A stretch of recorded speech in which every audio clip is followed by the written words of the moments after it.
안녕, 작가 김새입니다. 오늘은 시크릿 실천법 198페이지에 있는 일과 가치관의 조화에 대한 이야기를 한번 해볼게요. 성공에 대해서 우리가 되게 많은 정의를 가지고 있잖아요. 근데 우리 아빠는 되게 따뜻하고 자상하고 좋은 분이시지만 봉사도 많이 하고 좋은 분이시지만 돈을 너무 못 벌어. 나도 금수저 밑에서 태어났으면 좋았을 텐데. 나는 이런저런 일을 되게 돈도 되게 많고 편안하게 살고 있지만 마음이 되게 불편해. 나도 저렇게 소박하지만 행복하게 사는 사람이 됐으면 좋겠다.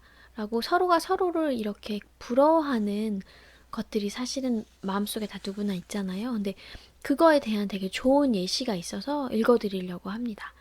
일과 가치관의 조화를 이룬다는 내용인데요. 마이크를 좀 가까이 대고 얘기할게요.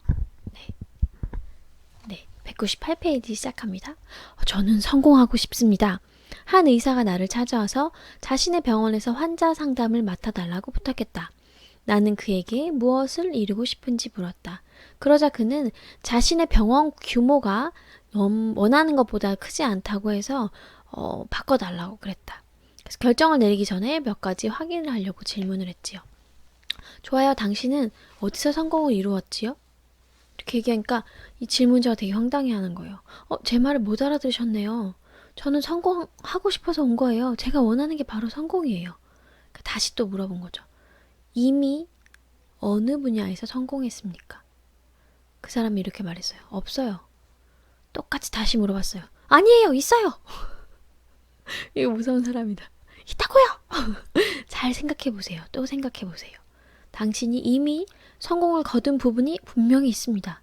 여러분도 한번 생각해 보세요. 성공을 거둔 부분. 없으면 찾아봐요. 지금 거의 그런 느낌일 거예요. 되게 황당할 거예요, 이 사람은. 자, 당신의 가치 서열에 따라서 이미 성공을 거둔 부분이 반드시 있습니다. 잘 생각해 보세요. 당신도 이미 성공한 부분이 있습니다. 그는 뒤늦게야 내 말을 이해한 것 같았어요. 그 다음에 성공이 직업에만 관련된 게 아니구나라고 하더니 제가 성공한 게 있다면 하고 말을 꺼냈어요.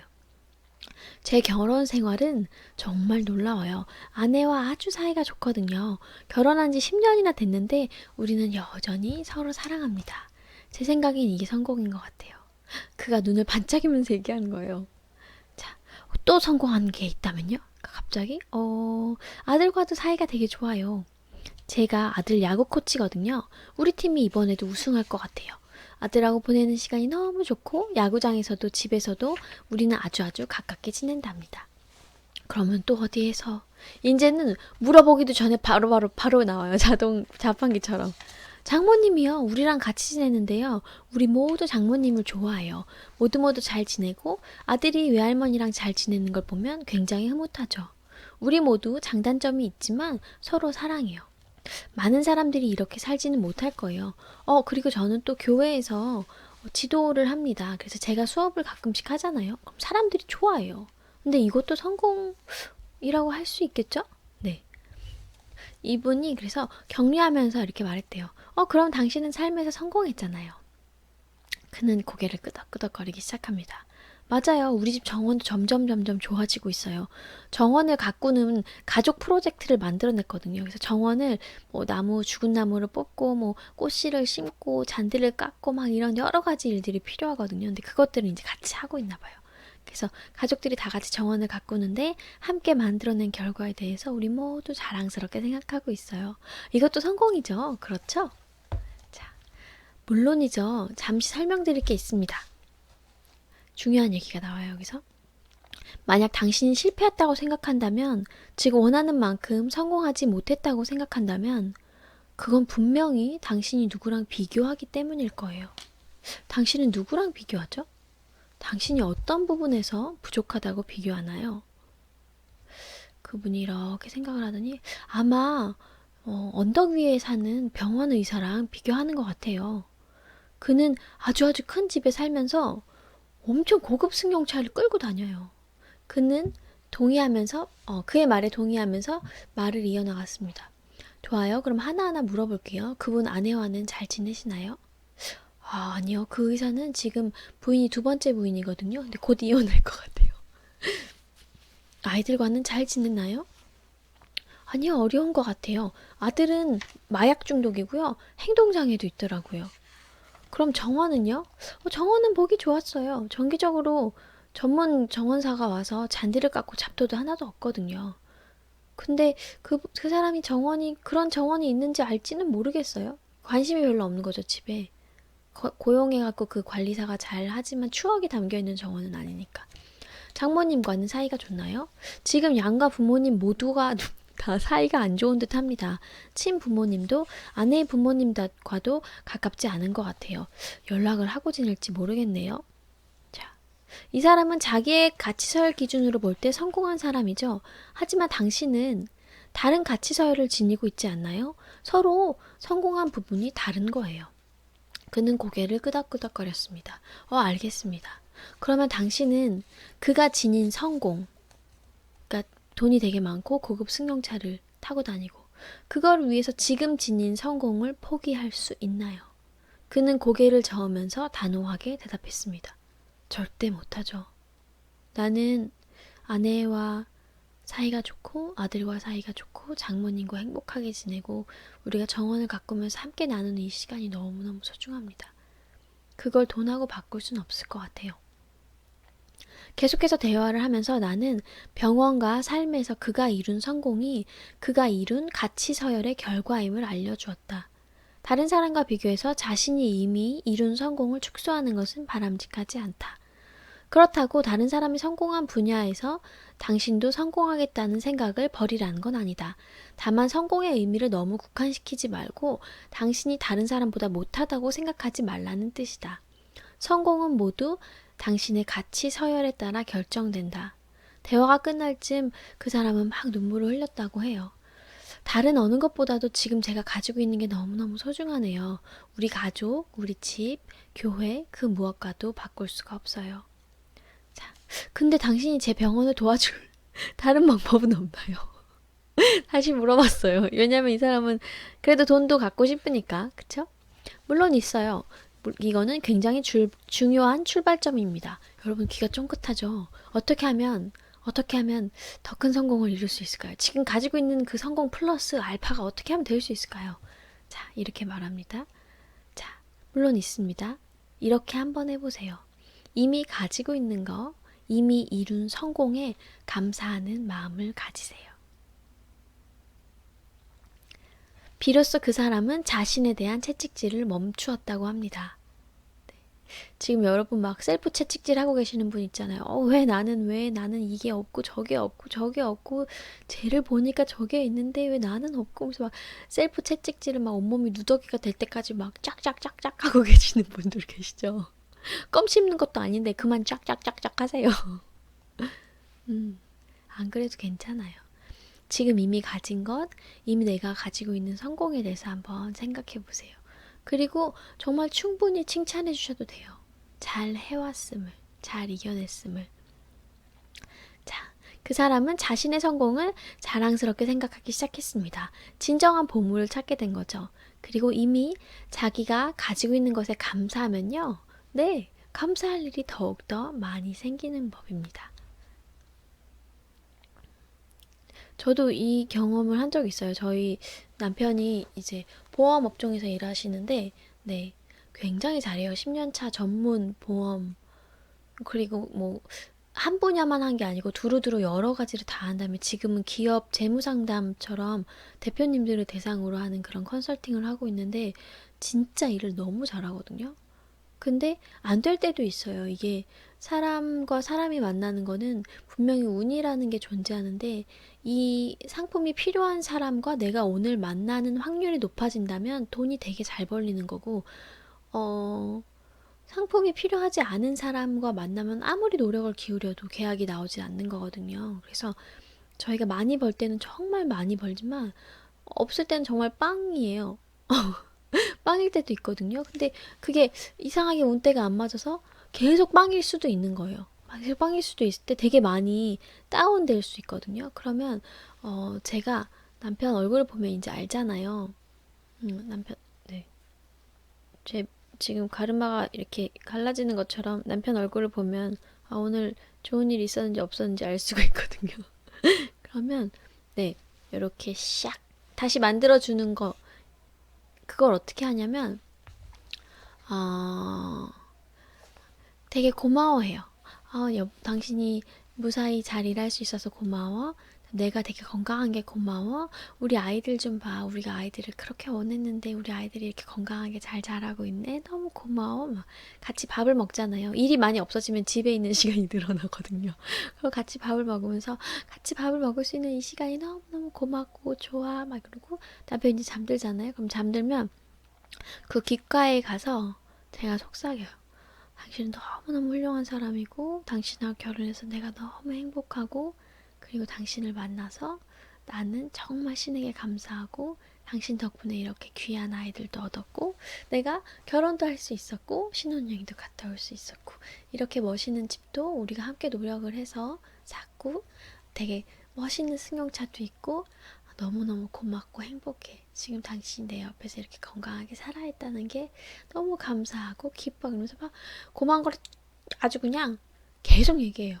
저는 다 얘기할 수 있어요. 한 30분은 얘기할 수 있을 것 같아요. 훈련이 돼 있기 때문에. 내가 이미 가지고 있는 것에 대해서 감사를 처음엔 할 게 진짜 없거든요.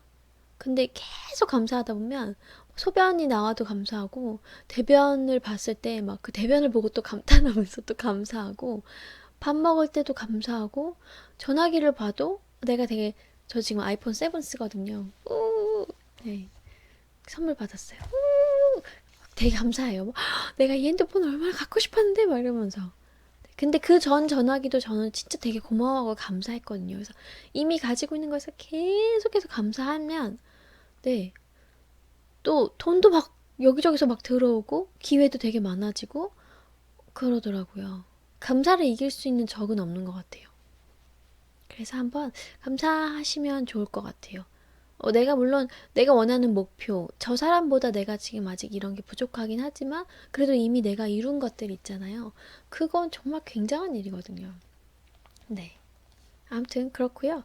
마저 읽어볼게요. 203페이지 밑에 휴스턴에 있는 회사의 상담을 맡은 적이 있었다. 그곳에 일하는 75%는 일에 대한 영감이 없었다. 그러니까 일을 좋아하는 사람들이 일하고 있지 않았던 거예요. 그들에게는 하고 있는 일을 사랑하도록 동기를 부여하는 일보다는 네, 그들에게 영감을 주는 일이 뭔지 스스로 깨닫게 하는 게 너무너무 중요했다. 그러자 몇몇 사람들은 네, 회사를 떠났습니다. 회사를 떠나고 나머지는 자신의 일을 집중하기 시작했습니다. 자, 일에 마음이 없는 사람들이 떠나고 진짜 열심히 일할 사람들만 남아있고 난 다음에 어떻게 됐을까요? 네, 회사는 성장하기 시작했습니다. 자, 이때 회사를 떠난 사람들이 과연 실패자일까요? 아니죠. 그럼 회사에 남은 사람들이 실패자예요? 그것도 아니죠. 각자 자기 취향대로 간 거예요. 우리가 뷔페 가면 고기 먹고 싶은 사람이 있고 야채 먹고 싶은 사람이 있고 디저트 먹고 싶은 사람이 있거든요. 각자 취향대로 갔다고 해서 그걸 뭐라고 할 수 없는 거예요. 왜냐면 그 사람은 그걸로 행복했으면 됐잖아. 그쵸? 자기 입맛은 자기가 알고 자기가 해야 될 일은 또 자기가 잘 알고 있으니까. 자, 당신의 영감을 자극하지 않는 일은 짐과 같다. 이게 되게 중요한 말인 것 같아요. 영감을 자극하지 않는 일. 내가 하고 싶지 않은데 그냥 하고 있는 일은 짐과 같대요. 근데 그 짐을 계속해서 늘리고 싶은 사람이 과연 있는지 없지 않은가. 자신의 일을 사랑하는 사람들은 에너지를 발산한다. 뿜뿜. 저는 지금 제가 되게 사랑하는 일을 하고 있거든요. 사랑하는 아이들하고 같이 많은 시간을 보내고 제가 좋아하는 책 읽고 이렇게 방송하고 글 쓰고 인스타에 제가 막 좋아하는 작가님들 그림 막 올리고 막 이러고 너무 막 누가 힘들다 그러면 막 격려해주고 막 누가 막 뭐 나약해지면은 샥샥샥샥 정신을 차리는 쌍싸대기 희망의 쌍싸대기도 막 싸대기란 말이 좀 그렇구나 쌍따기 네, 어쨌든 정신을 차리게 해주는 그런 따끔한 말도 저는 잘하거든요. 그런 일이 다 너무 기쁜 거예요. 누군가한테 도움을 줄 수 있다는 게. 네. 그렇기 때문에, 네. 영감은 한 곳에 머물지 않고 더 위대한 것을 향해서 움직인다고 합니다. 그래서 여러분 자신 안에 다 누구나 위대함이 있어요. 아기 낳고 난 엄마 얼굴 되게 위대해 보이지 않아요? 진짜 열심히 일해서 계약 딱 따갖고 집에 돌아오는 월급 봉투 지금은 봉투가 없구나. 계좌에 입금되었습니다. 이 말 딱 들으면서 퇴근하는 아빠 얼굴 되게 위대하고 멋있지 않아요? 자기가 원하는 일을 이상을 향해서 자기의 목숨을 바쳐서 일을 하는 성직자들, 그다음 사회복지사들, 그다음에 소방관들, 의사들 너무너무 다 멋있지 않아요? 네. 자신의 가치에 따라서 집중하는 게 그래서 이렇게 중요한 것 같아요. 자, 직업적 소명을 찾는 방법입니다. 1번, 자신에게 돈을 보여줘라. 저 같은 경우는 50억 안 하고 100억으로 한번 했었던 것 같아요. 제가 한 20억 정도는 하루에 쓸 수 있겠더라고요. 써야 될 일들이 좀 많아서. 그래서 100억을 딱 있다고 가정을 하니까 되게 편안하게 내가 진짜 하고 싶었던 게 뭐지 하고 이제 집중을 하게 됐고, 그 결과 중에 하나가 이제 오늘의 이 유튜브 방송이에요. 방송하는 게 너무 기쁘고 행복해요. 여러분하고 이렇게 만나서 되게 좋아요. 제가 아이들을 기르면서 아이들하고 충분히 많은 시간을 보내면서 편안하게 많은 사람들하고 만날 수 있는 방법이 뭐가 있을까를 연구하다가 이제 이렇게까지 된 건데, 진짜 너무너무 행복하고 좋아요. 그래서 낮에는 햇빛 받으면서 그림 그리고 좋아하는 책 보고, 그 다음에 이거 유튜브 방송 찍고, 그 다음에 운동하고, 애들 데리고 와서 애들하고 뭉기적뭉기적거리다가 남편 오면 뽀뽀하고 밥 먹고, 그리고 다시 다음날 아침에 일어나거든요. 지금 이 하루하루가 너무너무 제가 좋아하는 모든 걸로 다 꽉 차 있어서 굉장히 행복한 거예요. 네. 여러분에게 만약에 100억이 주어진다면 여러분을 가슴 뛰게 하고 돈 걱정 없이 내가 평생 매진하고 싶어 하는 일들이 있다면 그게 과연 뭘까요? 그거를 한번 생각해 보세요. 솔직하게 한번 대답해 보세요. 무엇이 당신의 심장을 빠르게 뛰게 하는가? 무엇이 당신을 울리는가? 이 질문은 자신에게 정직해지기 위한 훈련이다. 사업은 몸과 같다. 몸이 질병을 통해서 신호를 보내듯 사업도 당신이 늘 추구해온 스스로의 진실에 이를 수 있도록 신호와 증상을 보낸다. 만약 당신이 현재 직업, 분야에 문제가 나타났다면 진정한 당신과 다시 연결할 시간이 되었다고 해석해야 한다. 자, 2번은요. 물어라, 물어라, 또 물어라. 앙앙앙 이렇게 묻는 게 아니고 묻는 거겠죠. 자, 침대 옆에서 무릎을 꿇고 앉아서 이렇게 질문하라고 합니다. 우주여, 신이시여, 영원이시여, 내가 무슨 일을 하기 위해 여기에 있나요? 이게 책의 시크릿이라서 우주 막 신, 영원 이런 거 나오는데 그냥 편안한 대상, 본인이 원하는 그 대상한테 물어보세요. 저는 보통 바로 아빠, 아버지, 하느님을 찾곤 하는데 본인이 편한 대상이 있거든요. 그분한테 찾으면 됩니다. 위대한 능력을 가진 창조주, 어떤 그런 편한 이름으로. 자, 내가 무엇을 하기 위해 지구에 보내졌나요? 내가 무엇을 하기 위해 태어났나요? 그걸 한번 물어보세요. 그리고 조용히 귀를 기울이고 오늘 답이 안 왔다. 그러면 내일 또 다시. 내일이 안 오면 또 다음 날까지. 크게 분명하게 있을 때까지, 그 울림이 있을 때까지 매일 밤 무릎을 한번 꿇어보세요. 내가 왜 이곳에 왔는지 소명에 대한 확신이 생기고 당신이 이곳에 있는 이유가 확실히 느껴지면서 당신의 직업상 보물이 열릴 겁니다. 당신의 소명은 무엇인가요? 무릎을 꿇고, 아니면 저는 그냥 누워서 해요. 굳이 그렇게 오래 무릎을 꿇는 건, 무릎을 잠깐 꿇었다가 그대로 눕죠. 그 편한 자세로 하시면 될 것 같아요. 근데 진지하게 이제 물어보고 싶으실 분들은 무릎 꿇는 거. 무릎 꿇는 거 되게 좋아요. 저도 무릎 자주 꿇고 있거든요. 마음이 되게 겸허해지는 느낌이고 막 위에서 뭔가 빛이 쏟아지는 느낌 같은 걸 받아요. 저는 무릎을 꿇고 있으면. 그냥 누워있어도 근데 그 느낌 받겠는데. 편하신 대로 하세요. 네. 3단계 선포하라. 소명이 명확해지면 글로 적어라. 처음에는 생각나는 대로 적고 그 다음에는 생각과 당신의 목적이 더욱 뚜렷하게 연결되면 수정하는 겁니다. 그렇게 해서 당신의 소명을 보여주는 정성스러운 글을 완성하도록 하세요. 자, 나는 나 자신과 다른 사람들 앞에서 선포한다. 내 삶의 주된 목적은 무엇이며 무엇을 함으로써 무엇이 되는 것이다. 이로써 나는 무엇을 가지게 된다. 이렇게 한 다음에 빈칸을 채우고 서명을 하고 날짜를 적으라고 합니다. 되게 멋진 일인 것 같아요. 한번 볼까요? 다른 사람들은 어떻게 썼는지. 다른 사람들 어떻게 썼는지 안 나와 있네? 저라면 막 이렇게 할 것 같아요. 나는 나 자신과 다른 사람들, 그리고 우주와 신 앞에 선포한다. 내 삶의 가장 주된 목적은, 행복을 선택하게, 모든 걱정의 사랑을 전하며 행복을 선택하는 사람으로 사는 것이다. 모든 걱정에 사랑을 전하며 행복을 선택하는 사람으로 사는 것이다. 정말 정말 행복한 사람으로 사는 것이다. 그리고 나는 행복, 사랑, 기쁨, 희망, 기적, 이런 좋은 것들에 대해서 자주 말하고 또 말함으로써, 네. 많은 사람들이 사랑으로 배부르게 만들고 싶다. 이로써 사랑으로 가득한, 희망으로 가득한 세상을 만드는 것이다. 뭐 이런 식으로 내가 큰 걸 해가지고 완전 그런데 어쨌든 이렇게 해서 빈칸을 채우고 난 다음에 이름을 딱 날짜를 적고 서명 쫙 팍 서명하면요 되게 책임감이 느껴지거든요. 꼭 서명하셨으면 좋겠어요. 전 서명하고 하트도 하나 그려놓고 스마일도 막 그려놓고 말이거든요. 원하시는 대로 하시면 됩니다. 자, 그렇게 하면 목적과 한 걸음 가까워지고요. 하는 일을 사랑하고 사랑하는 일을 할 수 있다고 합니다. 여러분이 꼭 이 시간을 가지셨으면 좋겠어요. 정말 너무너무 중요한 시간이에요. 저도 몇 년 동안 계속 생각했던 것 같아요. 거의 10년 넘게. 내가 과연 이걸 잘할 수 있을까? 어떻게 하면 더 잘할 수 있지? 내가 이걸 좋아하나? 어떻게 하면 되지? 막 이러면서. 아무튼 유용하셨으면 좋아요랑 구독 버튼 눌러주시고요. 이 방법을 통해서 자신의 소명을 찾고 조금 더 많이 행복하고 조금 더 스트레스를 덜 받는 그런 충만한 삶을 사셨으면 좋겠어요. 안녕. 좋은 하루 되세요.